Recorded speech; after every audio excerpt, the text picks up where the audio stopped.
Tudo bem, pessoal? Bom dia. Estamos aí procurando ter os nossos 15 minutos de famas aí, né?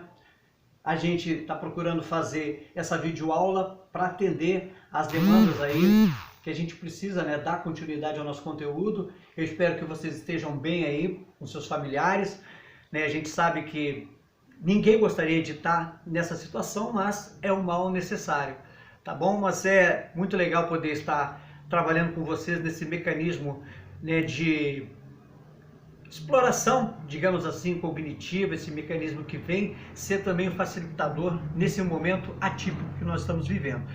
Então, pessoal, é o seguinte, eu mandei para vocês a semana passada uma tarefa onde eu mandei um questionário, né? Acredito que você já deve ter respondido esse questionário. Depois, logo vamos estar voltando às aulas, eu vou verificar essas correções, vou dar o meu visto lá, mas eu vou responder cada uma das perguntas aqui para vocês, ok? Então, por exemplo, a pergunta número 1, ela fala sobre o nível de organização dos seres vivos e pede para justificar.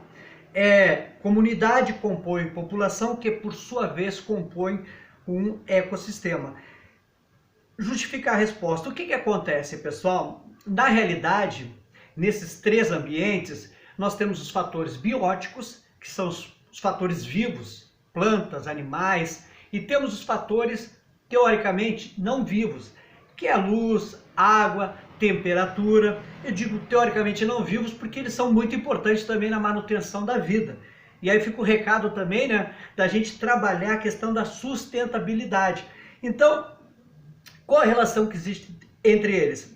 A relação basicamente está no seu domínio de ação, ou na abrangência, na área de abrangência, entendeu? Na densidade demográfica, porque o que vai, de certa forma, justificar essa resposta, cada um tem um espaço determinado, um espaço menor, um espaço um pouquinho maior, tá bem? Já na questão número 2, pede para falar sobre qual é a sequência que representa a hierarquia na organização biológica. Então a sequência ela é decrescente, do macro para o micro. Então nós vamos pegar o quê? Vamos pegar lá a biosfera, o ecossistema, depois nós vamos pegar o que vem? Comunidade, população, organismo. Um organismo ele é composto por quê? Por um sistema, que é composto por um conjunto de órgãos. Esses órgãos são compostos por quê? Tecidos. Esses tecidos são compostos por células, e essas células chega lá na molécula, entendeu? Então é uma organização do macro para o micro, tá ok? Na número 3, até eu peço para vocês verificar também no livro, nós temos o quê? Na montagem de experimentos científicos, nós temos dois grupos que de certa forma ajudam a nortear esse experimento, tá ok? Então nós temos assim, a pergunta é o seguinte, qual o nome desses dois grupos? Aqui nós temos um exemplo trabalhado na sala de aula, onde o grupo experimental, né? O que é esse grupo experimental? O grupo experimental, gente, é aquele grupo que promove alterações em algum fator ou alguma variável dentro do experimento. Então aqui já estou dando o nome de um grupo, já estou respondendo a sua função, e depois nós temos o grupo de controle, que, como propriamente dito, é um grupo que vai manter o que está sendo feito, não vai ter alteração. Então, aqui vocês já verificaram, era uma situação que envolvia duas situações referente à alimentação do camarão, né? Se o camarão, ele se alimentar com uma alga cujo pigmento é diferente da usual, se isso vai influenciar na coloração dele, ou se seguir utilizando a mesma alga, se isso vai proporcionar alguma alteração. O que nós chegamos aqui no produto final? A hipótese não é refutada, ou seja, deve-se levar em consideração essa hipótese, ou ela é refutada. Com isso, nós vamos formar novas hipóteses a serem testadas. Então isso aqui, gente, serve para que a gente possa buscar a chamada falseabilidade. Eu sugiro para vocês um livro muito bom aqui, ó, Fundamentos de Metodologia Científica, da Marina Marconi e da Eva Maria Lakatos, e essa falsabilidade é para provar se a hipótese é falsa ou não. É um pensamento surgido em 1930 pelo Karl Popper, tá ok? Então é o seguinte, já a pergunta número 4, tá? Pergunta o seguinte, qual a diferença entre fixismo ou imutabilidade e pressão seletiva? Imutabilidade, o nome já está dizendo, tá? O que acontece? Essa imutabilidade, ela tem origem num pensamento de que os seres vivos, as espécies, elas, segundo o pensamento dos cientistas, lá no século XVIII, as espécies elas permaneceriam as mesmas, sem o crescimento de novas espécies, e elas permaneceriam com as mesmas características atuais. Ou seja, as espécies que surgiram lá no início da Terra seriam as mesmas espécies. Elas não iam evoluir, elas não iam sofrer características que são situações próprias do processo de seleção natural do Darwin, tá ok? Então, isso é a imutabilidade. A pressão seletiva, o nome já está dizendo, é uma pressão, digamos assim, indireta, uma pressão natural que o meio exerce sobre os indivíduos, visando o quê? A sobrevivência do mais forte e, consequentemente, a reprodução da espécie, tá ok? Aqui também, basicamente, uma pergunta que tem como resposta a anterior, como é chamado as adaptações dos organismos ao meio? Quem definiu esse conceito? Bom, então nós sabemos que esse conceito, esse nome é o processo de evolução por seleção natural, que eu já mais ou menos defini ele quando respondi a pergunta anterior, e o criador dele é o Charles Darwin, né, quando lançou o livro A Origem das Espécies, tá bom? Uma outra pergunta fala sobre o antibiótico, né, e se ele deixou de ser eficiente para controlar determinada bactéria. Aqui, gente, eu vou procurar fazer também um link com o Covid-19. Lembrando o seguinte, eu estou aprendendo sobre o Covid, todos nós estamos aprendendo sobre o Covid. Hoje, existem muitas contradições dentro da comunidade científica, então eu, humildemente, aqui estou passando para vocês o que a gente busca, capta e procura, de certa forma, ver a fundamentação disso.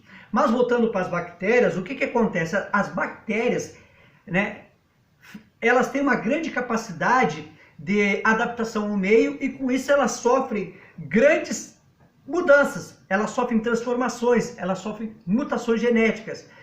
Com isso, aquele antibiótico, mesmo sendo de última geração, ele não vai surtir o efeito necessário, porque a bactéria, ela criou, de certa forma, uma resistência ao antibiótico.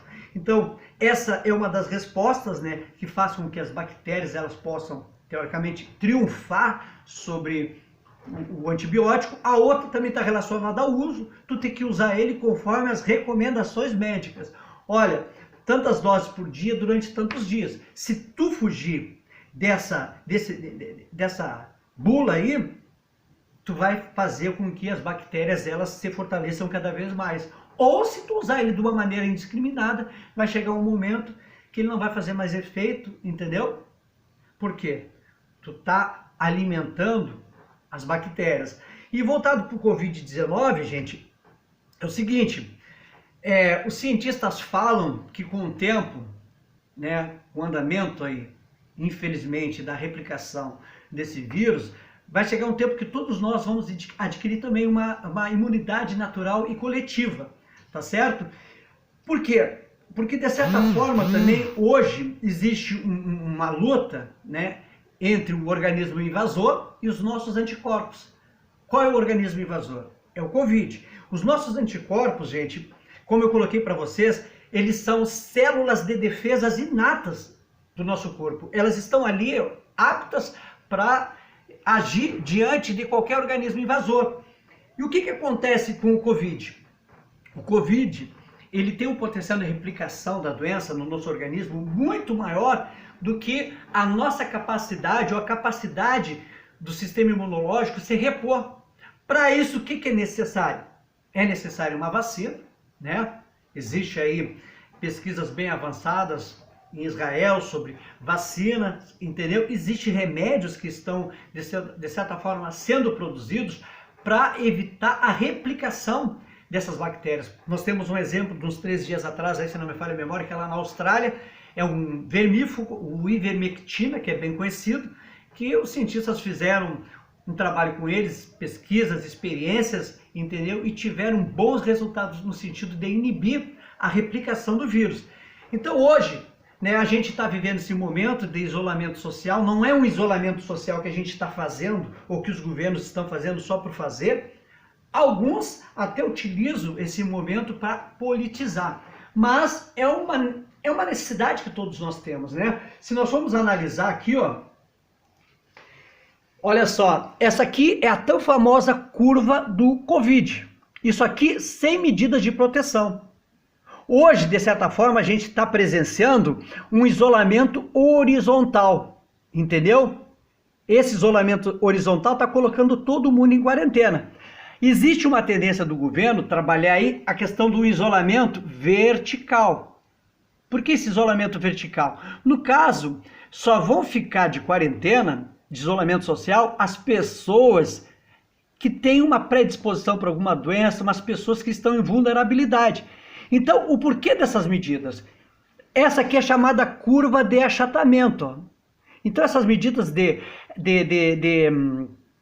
que são tomadas, e essa curva de achatamento, ela visa a capacidade do sistema de saúde a atender às demandas dos doentes. Se nós não tiver medidas de proteção, o que acontece? Muitas pessoas vão adoecer. Nós temos ouvido relatos aí de cientistas que a doença, de certa forma, ela tem algumas pessoas que ela se manifesta de maneira leve, mas tem outras que traz problemas maiores, infelizmente, problemas respiratórios, problemas cardíacos. E aí o que acontece? Essas pessoas vão precisar de UTI, vão precisar de um atendimento especializado. Então essas medidas, apesar de ser contestadas por alguns, essas medidas de contenção da população servem para quê?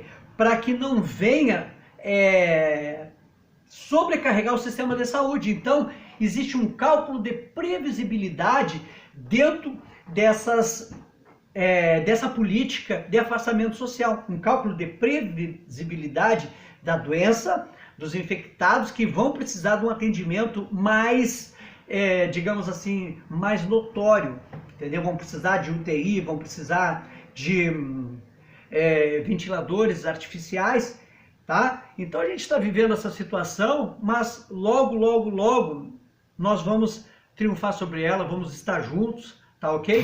Só dando para vocês, fazendo uma correlação, né, da pergunta anterior com o momento que a gente está vivendo. Tudo vai ficar bem, isso vai passar e logo nós vamos estar juntos, tá ok? Dando continuidade, nós temos o quê? Falando sobre a diferença que existe entre células procarióticas e eucarióticas. A diferença basicamente está no núcleo. As células procarióticas, como nós vemos, elas têm o DNA dela localizado numa região do citoplasma chamada nucleoide. E existe também, dentro dessas bactérias, as chamadas arquea. O que são? São umas bactérias um pouco diferentes das tradicionais, digamos assim. Diferença quanto ao RNA, diferença quanto às paredes celulares, e elas são autótrofas, quimiosintantes. Ou seja, a matéria inorgânica, a água, o gás, elas transformam em material orgânico, mas isso aí é através da oxidação, mas o diferencial delas é que elas não precisam de luminosidade, elas não precisam de luz para produzir o alimento. Já as eucarióticas, elas apresentam o núcleo, entendeu? E no seu interior contém o DNA. E como exemplo, nós temos as plantas, os animais, os fungos, as amebas, tá ok? Avançando aí, quase terminando a nossa aula, pergunta o seguinte, a pergunta 8. a reprodução sexuada do ponto de vista evolutivo é mais importante que a assexuada. Por quê? Bom, nós sabemos que na assexuada ocorre a divisão por mitose, ou seja, o ser se divide e vai ser semelhante ao original, a não ser que ele sofra mutações, ou seja, é uma clonagem, é um clone. Já na sexuada, existindo a troca de material genético, vai existir também a variabilidade genética, que é imprescindível dentro do processo evolutivo de uma população. Então, com isso, o que nós vamos ver? Nós vamos poder fazer com que o processo de seleção natural possa atuar nesses indivíduos. Tá ok? Por último, eu tenho também aqui uma outra atividade que está no livro de vocês, entendeu? Que pede pra gente colocar, né? Pede pra gente colocar o seguinte, qual a abundância de elementos químicos nos organismos e na crosta terrestre. Nós sabemos que a crosta terrestre ela é a parte superior da litosfera e ela é composta basicamente por basalto e granito, né? Seres vivos não precisa nem falar, né? Eis um aí conversando com vocês. Qual é a diferença desses gráficos aqui? A diferença é o seguinte, todos os elementos que estão na crosta terrestre, eles estão nos organismos vivos, com exceção do silício. Então aqui nós temos alguns percentuais, né? Por exemplo, nós temos o hidrogênio aqui que está na faixa de 48%, né? A abundância dele. Nós temos o carbono, vamos botar aí 19%, o oxigênio, tá? E depois, por exemplo, o oxigênio aqui na crosta terrestre, nós temos um pouquinho a menos do que nos seres vivos. Vamos botar aí na faixa de 46%. Tá, pessoal? Então isso aqui, o próprio gráfico, ele é instrutivo e autoexplicativo. Para terminar essa aula, não esqueçam de dar o like. Se algum colega não teve a possibilidade de acessar esse vídeo, passe o link para eles, ajude a compartilhar, entendeu? Espero ter dado uma bola para vocês. E para terminar, em tempo de coronavírus, ó, não esqueça, coronavírus, o álcool ou o próprio sabão de coco, né, o sabão que você tiver em casa, tá, o sabão de lavar louça, mas não esqueçam, passam na mãozinha, aqui, ó, processo correto, pontinha dos dedos, ó, tá? Então, não esqueçam desse processo. Valeu, abração, tudo de bom para vocês.